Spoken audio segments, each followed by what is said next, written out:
Thank you for coming to join us. There's often a bracha blessing we give people. You should have a lot of nachat. From your children, from your students, a lot. It's a strange bracha when you try to translate it into English. I asked people, how do you translate it? And they've told me, you should have a lot of pride. Pride isn't such a Jewish concept. I am so great because I have such wonderful children or students. It's an odd idea. But I was thinking that maybe this comes from a different shorish, a different root. Similar to the word like menuchat Shabbat, right? The menucha of Shabbos, nachas, a similar idea. What's the menucha, the rest that we have when we talk about Shabbos? I'm sure we'll hear about it in a little bit. But one idea is that for 6 days during the week, we put in our best efforts. We try to create, we try to put in our best efforts. And then we take one day back on the seventh day and we look back on those days and we say, we hope that our efforts are a blessing. We hope that what we've put in. And I think that that's the bracha that we give people is we wish them a lot of nachas, that they can look back at their actions, their efforts. And I say on a personal note that I had the opportunity to learn. Dr. Brown gave classes at Hebrew Academy. Personally, she gave me classes on writing when I first began an administrative role, and I certainly hope that I'll give her nachas.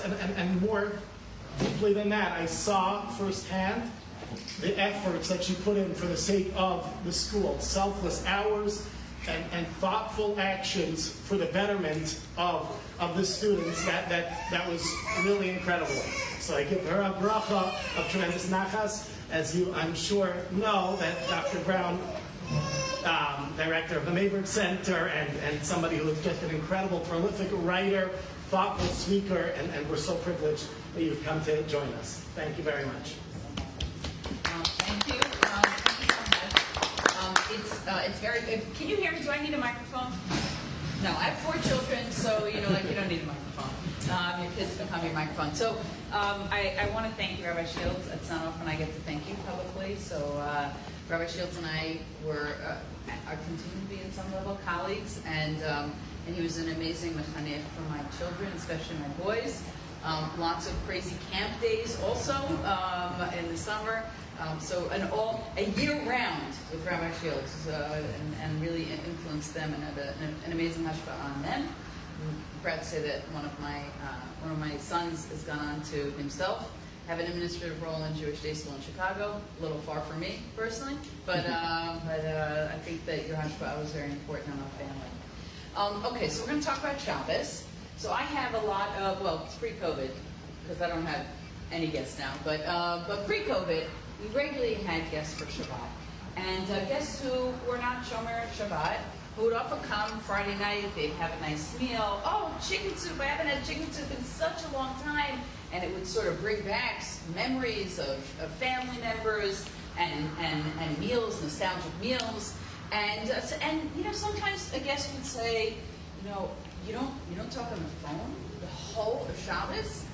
I said, no. You don't use your computer. You must check emails, like just a little bit. I'm like, no. If I checked emails on Shabbat, it would ruin my whole Shabbat. True or not true? True. I said, but you don't drive in a car? I said, no, we all walk. We walk to shul, we walk to friends' houses. And sometimes I would have someone say, that's so sweet. Like you're an Amish person, right? Like that quaint little, that's so cute that you do that in 2020, right? And I was with that little voice, I said, you know what? I can't do that because I have a lot of important people to be in touch with. And, there's a silence, because often this would be at our Shabbat table in front of other members of our family. And I said, who could be more important than being in touch with your family and your friends and just devoting that time to reflection and introspection and time together?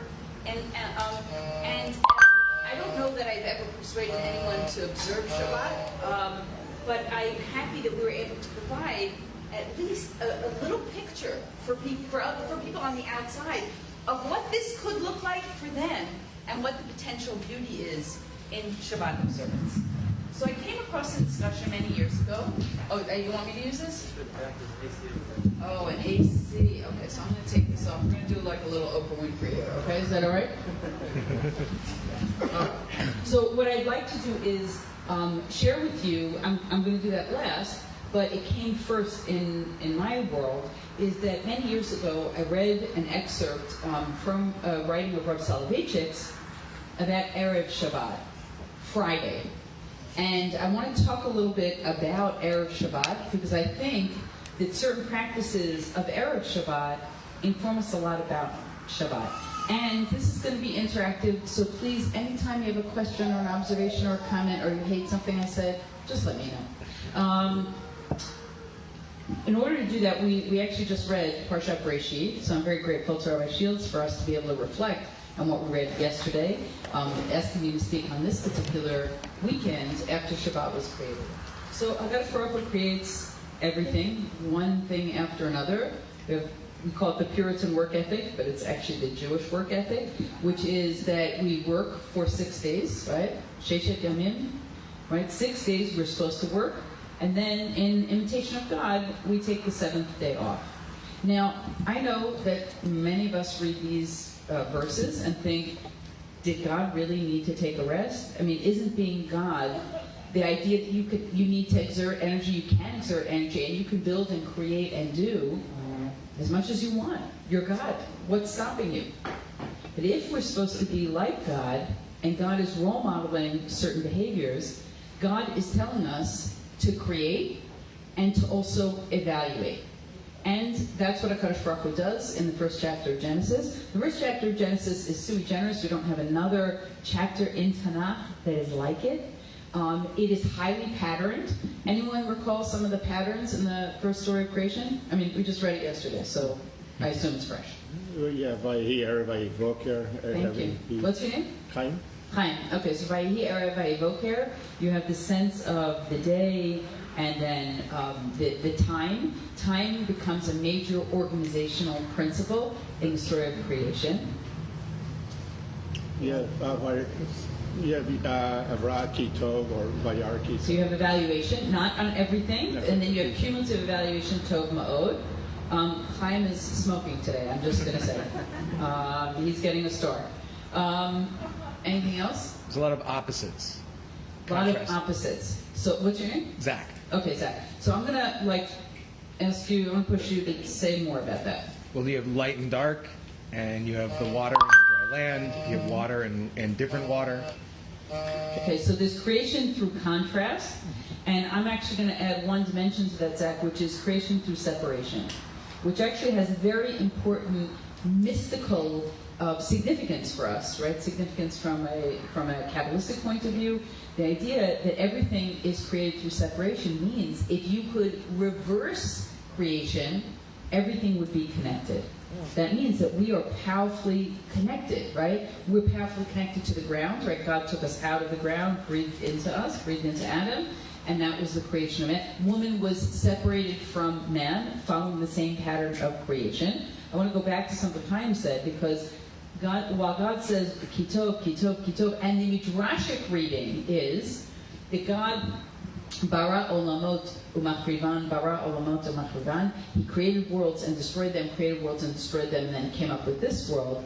This world still wasn't perfect. If you said, oh, you're God, everything you create is good.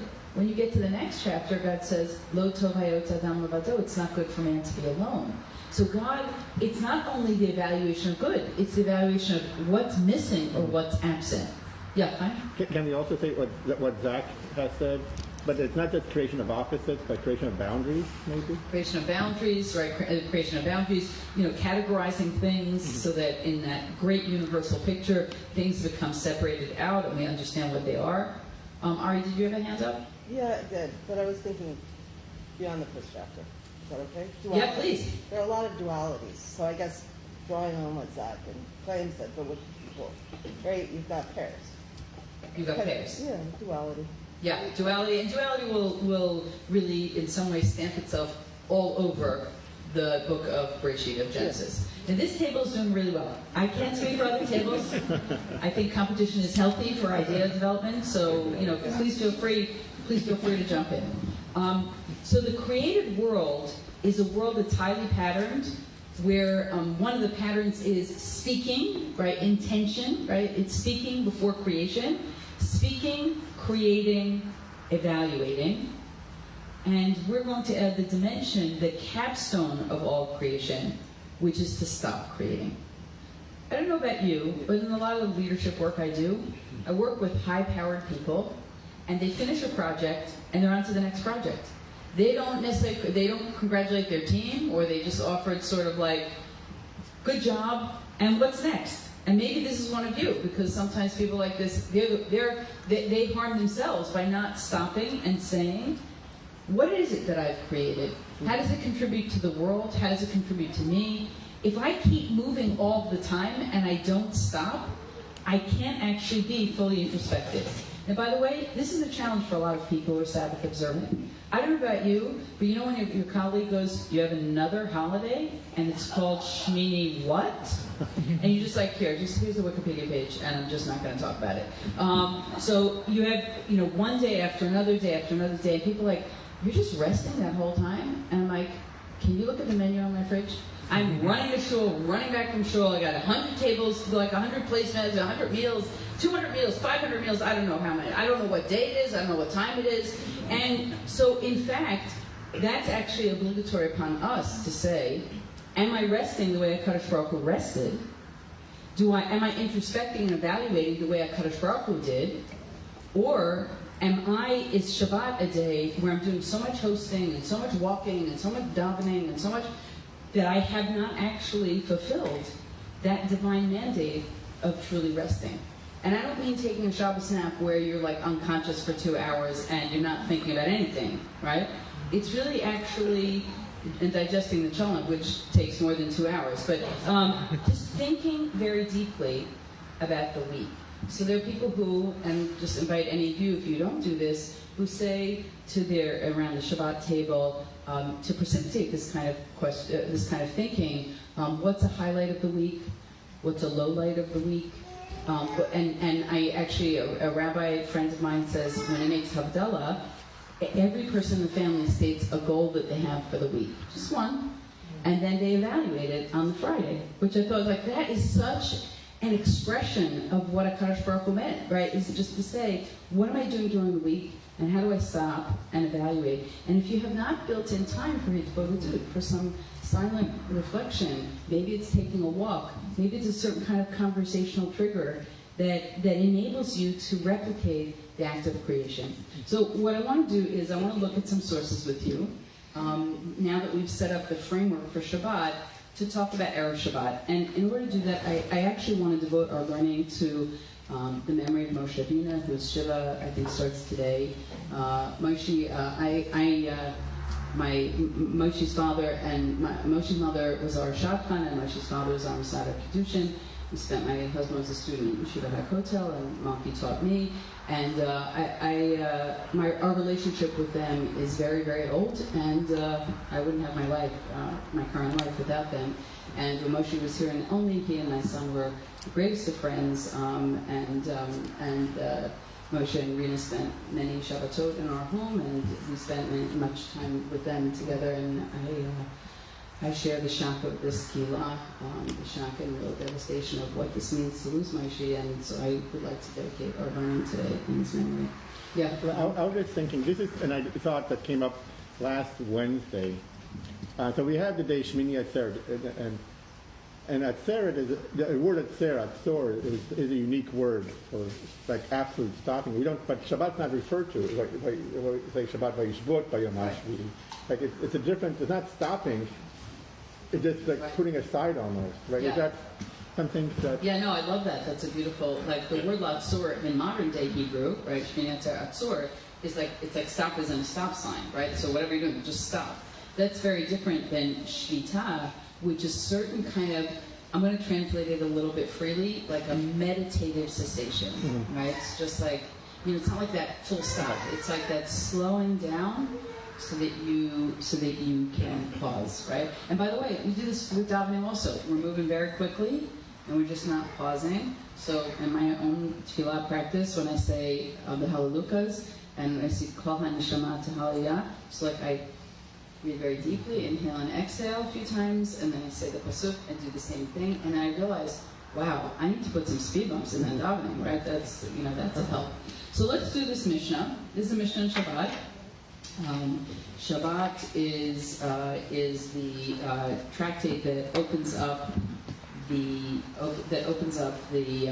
category of Moed, of our discussion on holidays. So we're gonna look at one or two of these Mishnayot.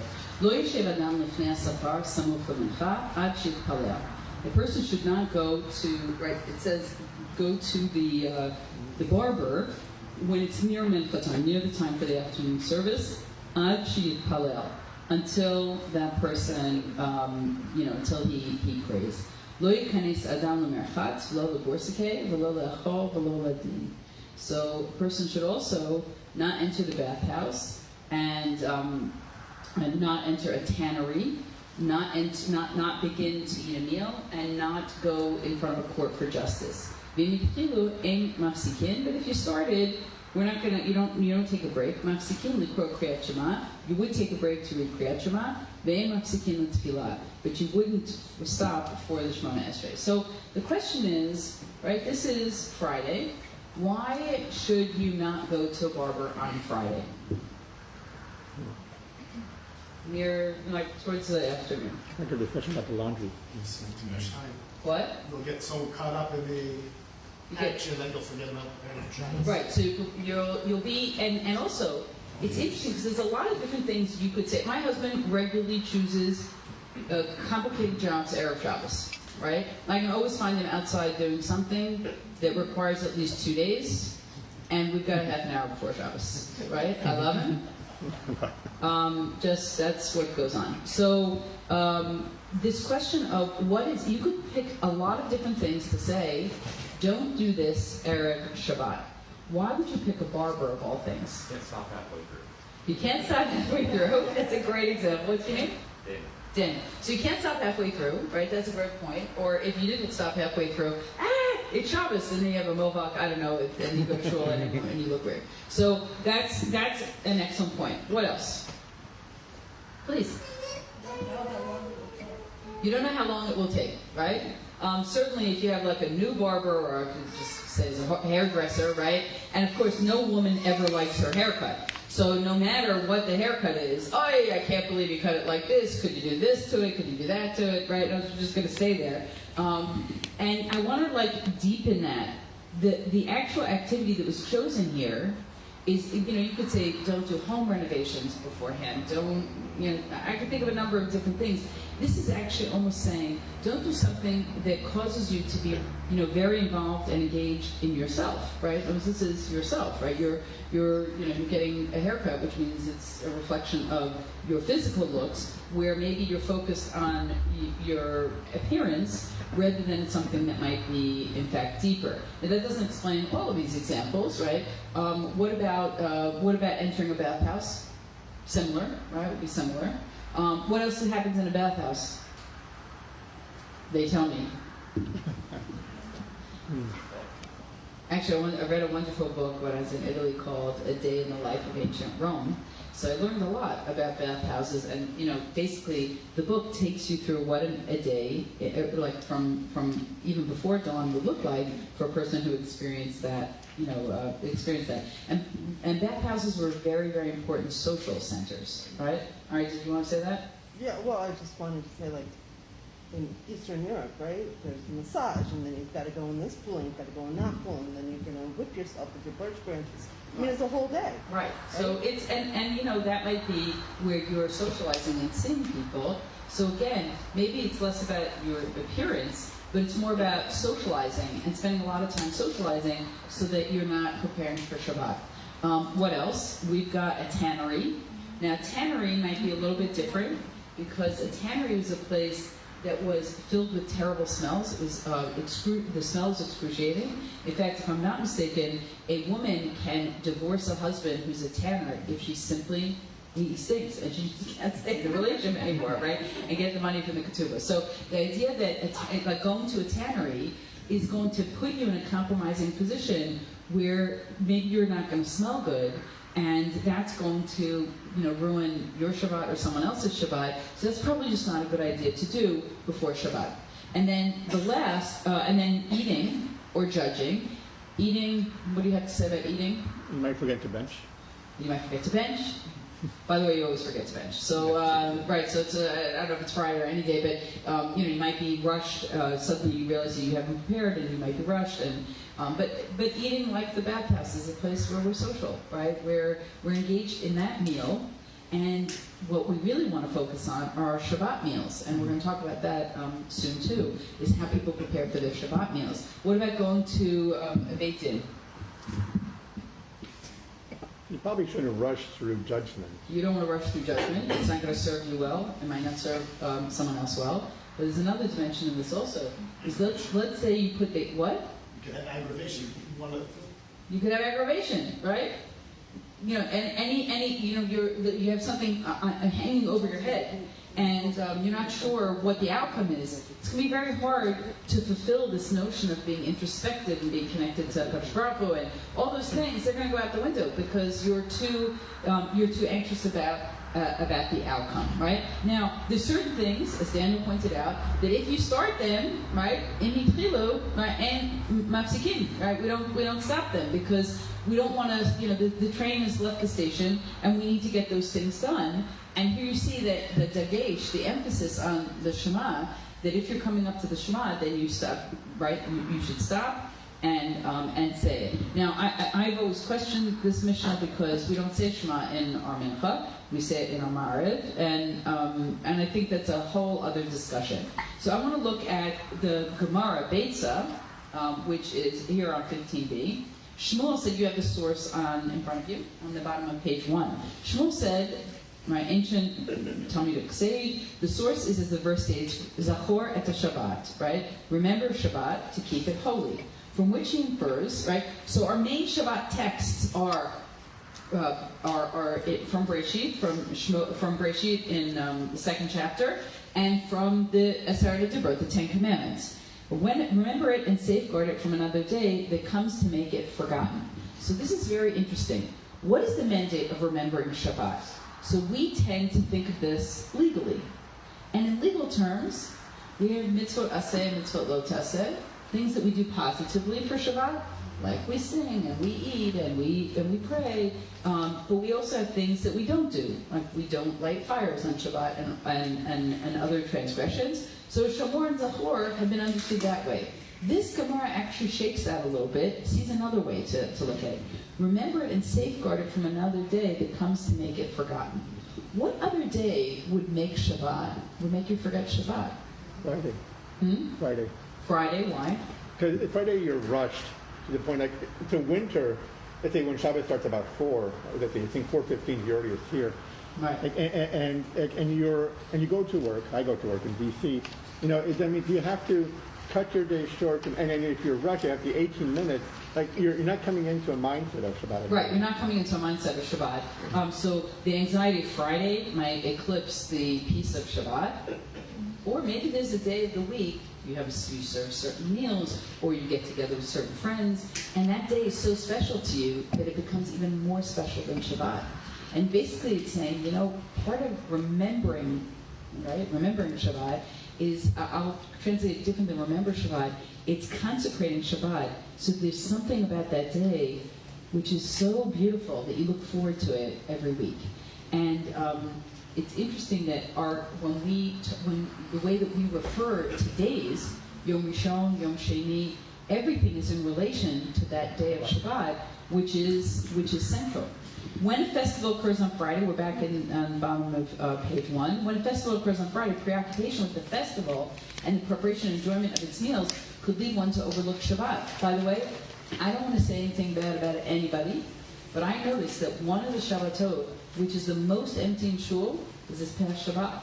Everybody's had one chag after another chag. I'm like, whoop, I'm going to just take this one off. Am I taking this one off? This is when all of Shabbat started, right? This is it. But I understand when people say, I've had so much chag, I can't go into Shabbat. As opposed to saying, actually, even the chagim take in some way a secondary role to the sanctity of Shabbat. Therefore, the sages instituted an ordinance to ensure that Shabbat would be remembered even then. So the Gemara asks, what is the reason the sages instituted this ordinance? We're on the top of page 2.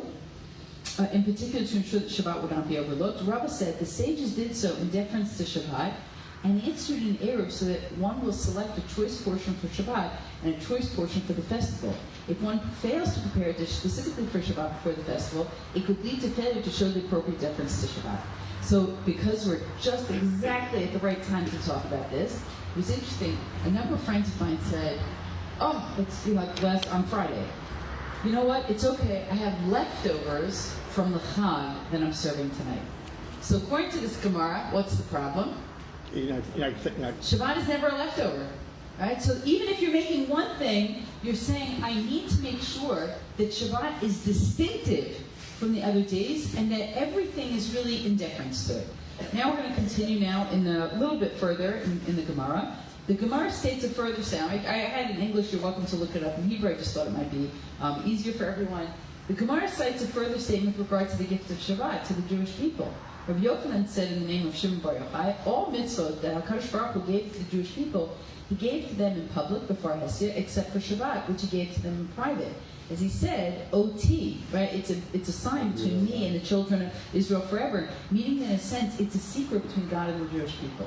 That's just a weird thing to say. What do you understand that to mean? Shabbat is like a secret that we have with Hashem. What do you think? It's like you were talking about your friend, the people that would come over, your guests, that say, "Oh, isn't that so cute?" That you're kind of like the Amish, that they don't people that haven't experienced it and really given over to really fully accepting Shabbat, Right. don't really understand how special it can be, Yeah. and so it is kind of a secret. And by the way, it is, when you think about like the secret of Shabbat, it's very hard to describe to someone what Shabbat is, and unless they experience it. It's an experiential thing. So if you say, look, someone says, well, what is Shabbat like for you? And I just describe what I don't do, that's not working. I describe what I do. We sing, we go to shul, for 3 hours, and no one's saying like, yeah, that's secret, right? But when you try to explain it, and I have to say this, raising my own children, when kids are little, and like, can we color now? Can we touch that toy now? Can we do that now? And you keep saying, no, we can't, it's Shabbos, so in our house, we had Shabbos underwear and Shabbos cereal and Shabbos soda, right? Shabbos underwear is very important. Girls get ruffles, boys get superheroes, right? You just need undergarments that are for Shabbat. You need things that people are excited about that they can only do on Shabbat. So everything doesn't become, you can't do this, and you can't do that, and you can't do the other thing. It took, I would say, really until college for my children to really, really appreciate Shabbat. Because it's hard. It's hard. It's hard when you have a work life, and all of a sudden you realize, oh my gosh, this is a secret. This is my most potent secret in the arsenal of Judaism, is that we have Shabbat. Rabbi A.J. Heschel in his book, The Sabbath, if you haven't read, it's such a beautiful short book, and I love recommending short books, where he talks about the Shabbat as a sanctuary in time. Right? And if you're not interested in sanctuaries, you don't have it. And I have to say, I did not grow up in a religious home. I made my way to Judaism rather late, early, and my family made it. My family continued, and they became observant also. And I remember what it was like as a 12-year-old trying to keep Shabbat in my house, which was not Sabbath observant. And it was super hard, bless you. And in some way, you have to always think about the long game in this, right? I was thinking, everybody else likes this, but honestly, this is awful, right? Like, this is really hard. My family's going out, they're having a day at the beach, whatever they're doing, they're going shopping. Erica, do you want to come? No, I'm just going to sit in my room by myself.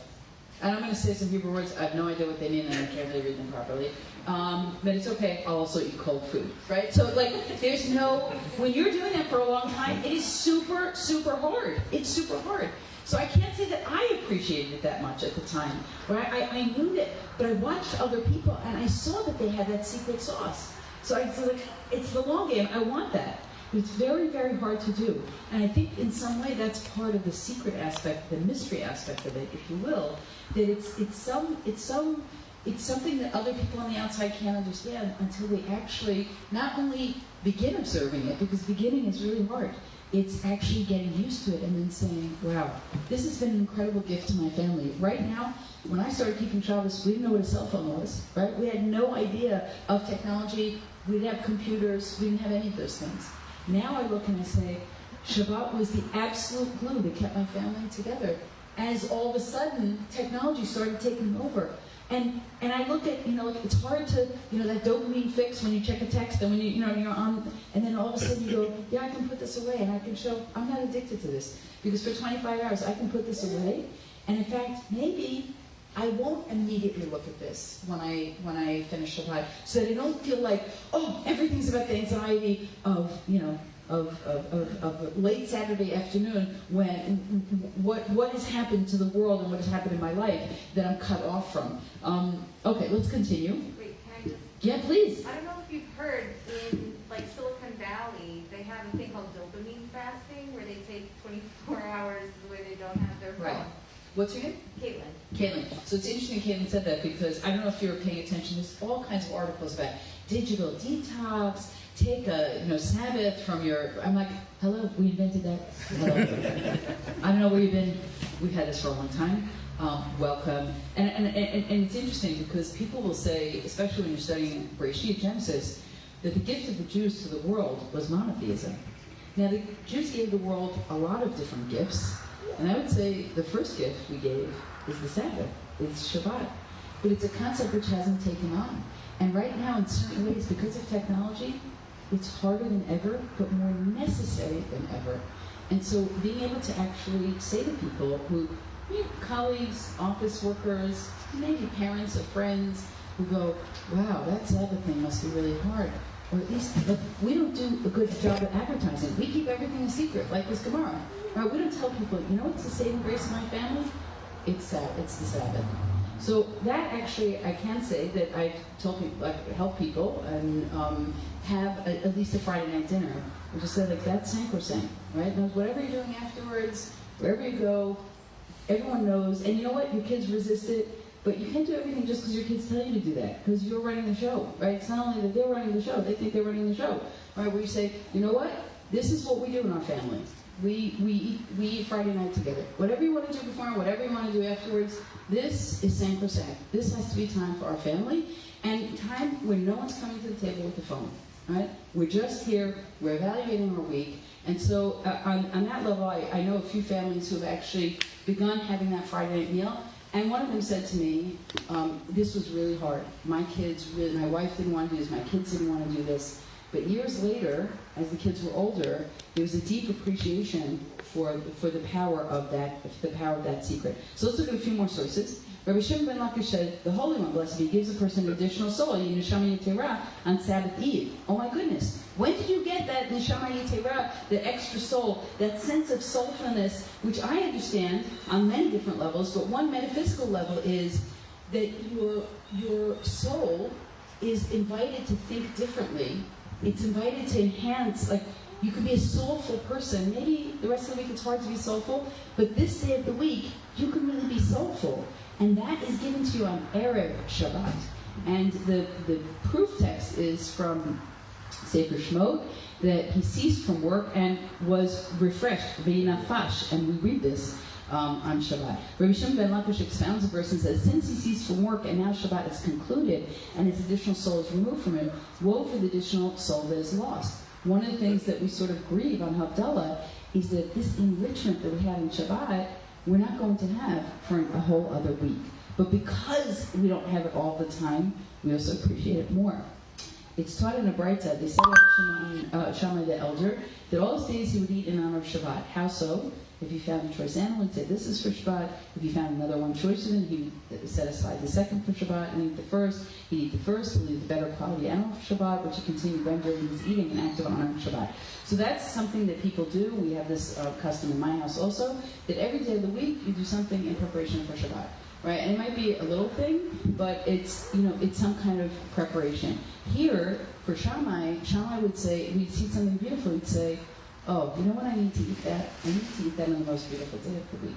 That's going to be, I'm reserving it for that. And that's another way to make Shabbat special, is that on Erev Shabbat, we spend time thinking about how can I make this day a little bit extraordinary. However, Hillel had a different trait. All his actions, including those on a weekday, were for the sake of heaven. Blessed be the Lord day by day. He bears our burden. Our God is our salvation. Meaning that God gives a blessing for each and every day. This is also taught in a brighter, more general terms. Beit Shammai said, from the first day of the week, Sunday, start preparing already for Shabbat. And Beit Hill said, blessed be the Lord day by day. So that's a little argument. The two of them argued. We're not going to go into that argument for the moment. But the idea is that each and every day is a day where we can be moving towards Shabbat and that Neshama Yitzhak. All right? Okay. All right. So let's see what people did on Erev Shabbat to bring in Shabbat. The Gemara in Shabbat says, Rav Chanina robed himself, and he said, come, let us go forth to welcome the Shabbat Queen. We do that when we sing Lecha Dodi, and see, you regard Shabbat as this bride, and every week you get to be in touch with this bride again.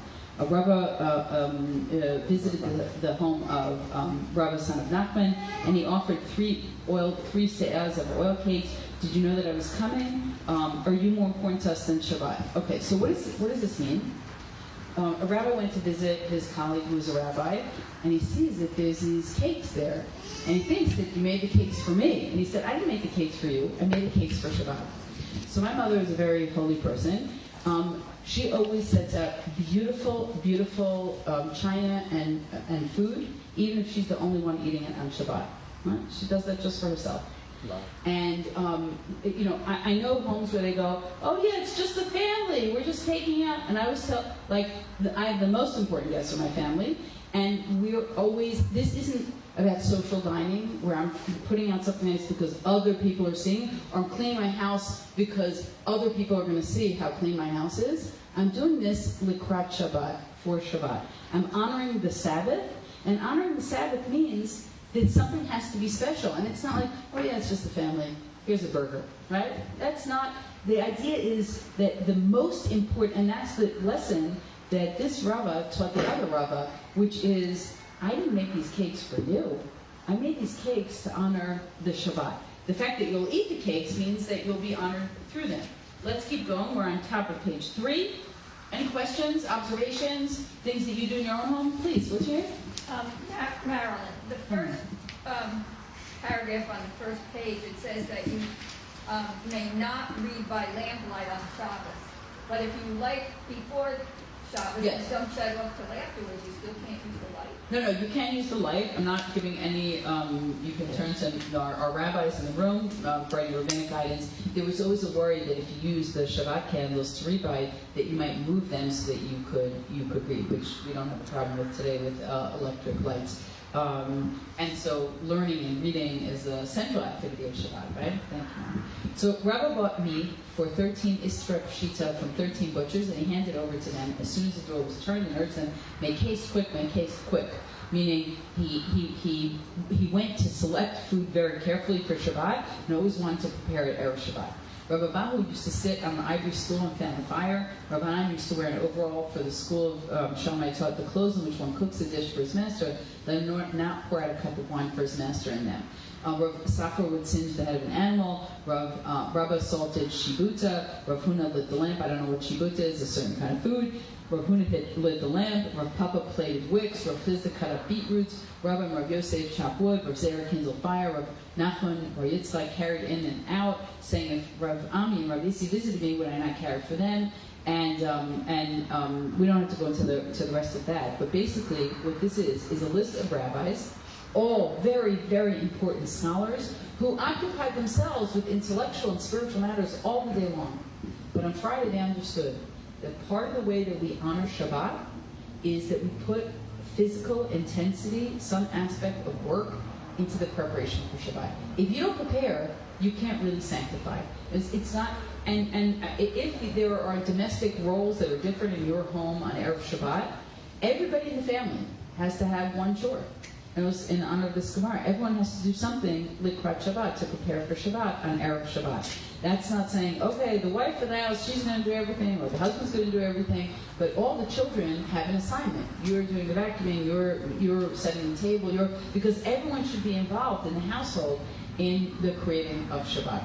So let's look at the Erev Shabbos Jew. This is such a beautiful, beautiful book that I review at this time of the year, Rav Soloveitchik's On Repentance. He says, even in those neighborhoods made up predominantly of religious Jews, one can no longer talk of the sanctity of Shabbat. True, there are Jews in America who observe Shabbat, but it is not for Shabbat that my heart aches. It's for the forgotten Erev Shabbat. There are Shabbat observing Jews in America, but there are no Erev Shabbat Jews who go out to greet Shabbat with beating hearts and pulsating souls. There are many who observe the precepts with their hands, with their feet, their mouths, but there are few indeed who truly know the meaning of the service of the heart. And what did he mean? What do you think he meant by Erev Shabbat Jews? Yeah. So I'm thinking that I think he takes it the idea of remembering the Chorot Yom HaShabbat or Shmor Yom HaShabbat Lekadsho, building where Friday leads up to the Shabbat, where it's not Shabbat is Friday night, whatever time candlelighting is for the next 25 hours, but Erev Shabbat, it's like we have Havdalah that leads into the new week. Erev Shabbat kind of leads into Shabbat itself, and I think what the Rabbi is saying, I think, and I've seen this at YU, that you lose. Like if you're rushing in, you're losing. But if you kind of lead in like meditatively, welcoming the Shabbat in a way that. Yeah. And I think that's my thinking. So there's this. Thank you. There's this beautiful consciousness that Shabbat is in your home, that your person, yourself, you're getting ready for Shabbat. And it's not just happening, oh, you lit the candles. So to your early point, Chaim, about how many of us, especially when Shabbat comes in early, we're like rushing to the last minute, right? We need those 18 minutes, right? Rushing to come. There's no preparation. So he said, sure, Jews in America keep Shabbat, but they don't keep Erev Shabbat, right? They don't do all those things that make the house feel a level of readiness. That we're not just rushing into it. That there's an on-ramp. And I want to think today about the on-ramp because, Sabbath observant, what it means to observe Shabbat is different for many of us. But this consciousness of Erev Shabbat, I don't know about you, but especially growing up in a home of Baalei Tshuva, so, going into Shabbat was always a little bit anxiety-producing, right? Because you have to remember everything that you're doing so that, there's things that you're not going to be able to do. So everyone's like a little bit anxious. And sometimes that anxiety, my husband's family also, there's a lot of anxiety of getting ready. As opposed, and by the way, that gets communicated to the next generation of children who understand, oh, you know what? I hope it's not Shabbat. They don't say this. I hope it's not Shabbat because that's when my mom is in a really bad mood, right? Oh, that's when things in our house are really crazy. We're going to shul, we're breathless, right? We're working up to the last minute, things are chaotic.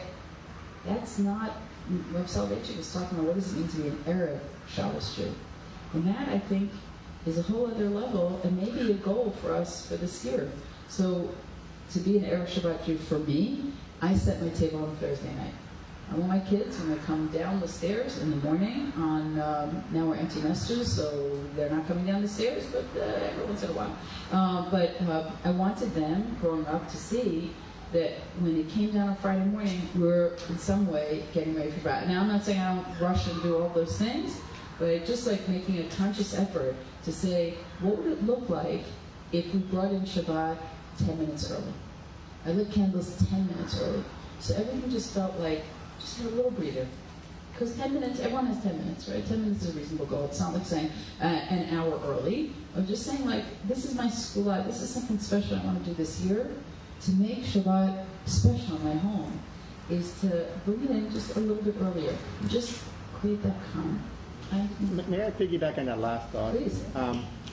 About 15 years ago, there was a Dvar Torah, when we were living in Arizona, and Rabbi Pesach Lerner came to talk to our shul. He was a scholar resident, but this was his second talk. And he spoke about exactly what this piece about welcoming the Shabbat on Friday. He said by the time noon arrived, or maybe a little after noon on Friday, the candles were already in place, things were already set, that Shabbat's already, not Shabbat's already set, but your mind is already there. And he mentioned a source. It was a story, actually. He put together the story. So I don't remember where this came from, but the idea that it's not, no matter what time of year it was like always at midday Friday, just after Chatzot or something, that Shabbos was you're already ready for Shabbos no matter when it came in. Yeah, it's beautiful. People put music on in their homes, like Jewish music on Erev Shabbat. The house feels different, Marilyn? I had an assignment on Shabbos right when I came from school. I used to wash the kitchen floor. And Friday night was very special. It was the only night my father was able to have dinner with the family. Beautiful. Yeah. And how old were you when you were washing the floor?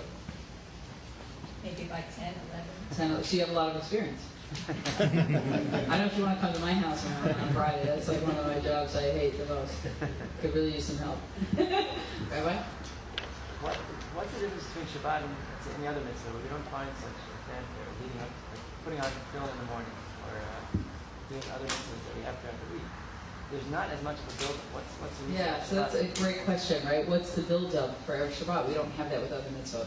Well, it's interesting. We do have like the idea of making a blessing on something so that we're sort of like, it's a spiritual on-ramp to an activity, right? And sanctifying activity. We also have in Hasidic literature, sometimes we'll say, like, in Kabbalistic literature, sometimes there'll be something that you say before you do a mitzvah so that you're going into the mitzvah with intention.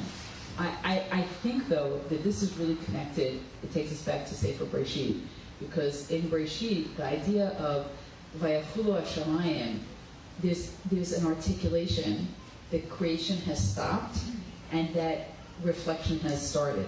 That's sort of inbuilt into the story. I actually have a practice when I'm working on a project. I like to finish it on a Friday because of this Vayachulu Hashamayim, and it was the idea that ending something and articulating the end of something is also an important part of activities. And so I think that question really is answered by the transition of chapter 1 of Genesis to chapter 2.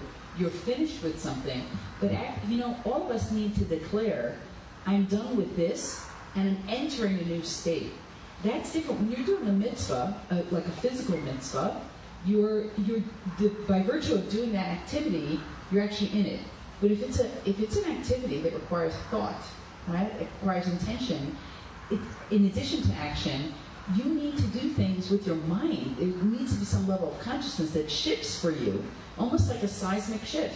I know, for example, that by the time I light candles on Friday, like whatever happens after candlelighting is very different than what happens before candlelighting, and it's just to the minute, right? It's to the minute.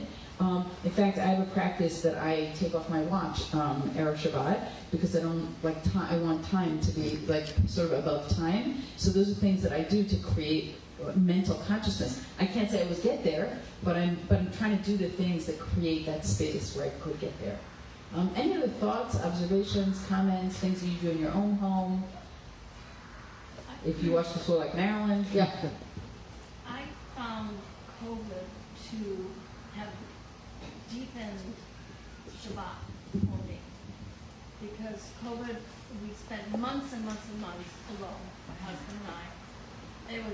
He had additional work, so we didn't see each other much until Shabbat. And I found that I needed to make Shabbat more special than I had in years. And I've been at this 45 years. It was just during that time. And I run a Zoom group with a bunch of ladies who said, oh, I don't wear my sheitel anymore on Shabbat, just whatever. And I felt I had to do that. I had to do above and beyond, always making something special, always cleaning, especially cleaning, always sheitel or whatever. Even though I saw no one but my husband, but it was more important then than ever to maintain that sort of rhythm of life. Yeah.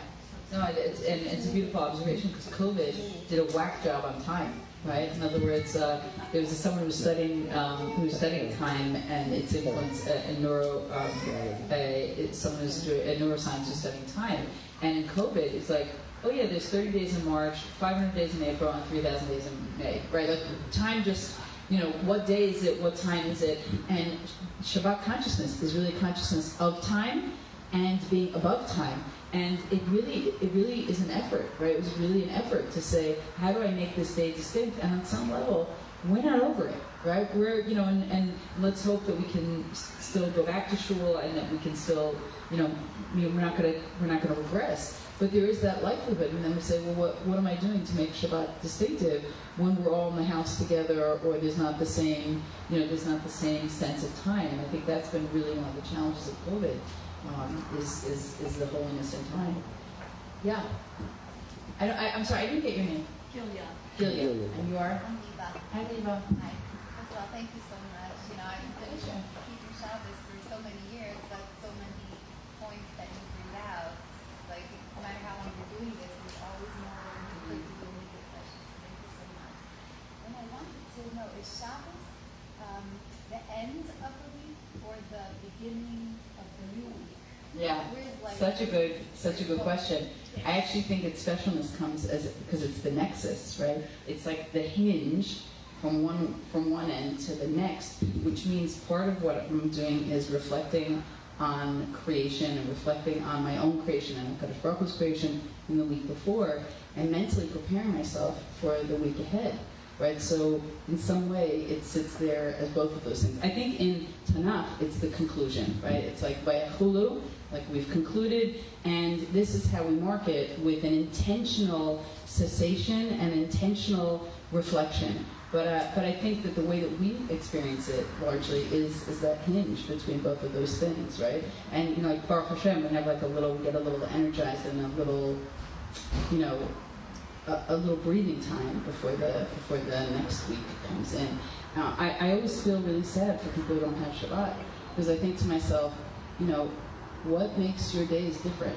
What makes the next week special? How do you conclude the work of one week if everything just keeps moving and there's no cessation? But in order to achieve that, it requires a lot. It requires a lot. And in talking about Erev Shabbat, I'm not trying to give you more work. I really not. I'm just saying, there's a level of consciousness of this on-ramp, of what we're doing to create an on-ramp. And that might look different in everyone's homes. But perhaps in memory of Moshe, and thinking about his family of Moshe Rabbeinu, I was thinking maybe that would be a nice little thing that we could do, is to say, I'm going to take on one little thing, whether it's giving different members of my household a chore, whether it's preparing something small each day leading up to Shabbat, whether it's setting the table early, whether it's lighting candles 10 minutes early, or maybe putting music on, or maybe some combination of all of those things until we figure it out. Maybe this is a good year to experiment with that and say, what, even though I'm an American Jew, and even though I'm working really on someone else's calendar, right? For those of us who've lived in Israel for an extensive period of time, things are just different. The alarm goes off in Jerusalem, buses stop, people are dressed differently, everyone's walking. The whole environment is contributing to that sense of what it means to be an Erev Shabbat Jew. But here we are in America, and we don't have that. And especially when Shabbat comes in early, we're like racing against the clock instead of trying to stop the clock. And so maybe that's something that we can add and think about is, it took a lot to become a Shomer Shabbat Jew, but to become a Shomer Erev Shabbat Jew, that might be the next level of holiness and sanctity for me and for my family. Thank you so much. Have a good week.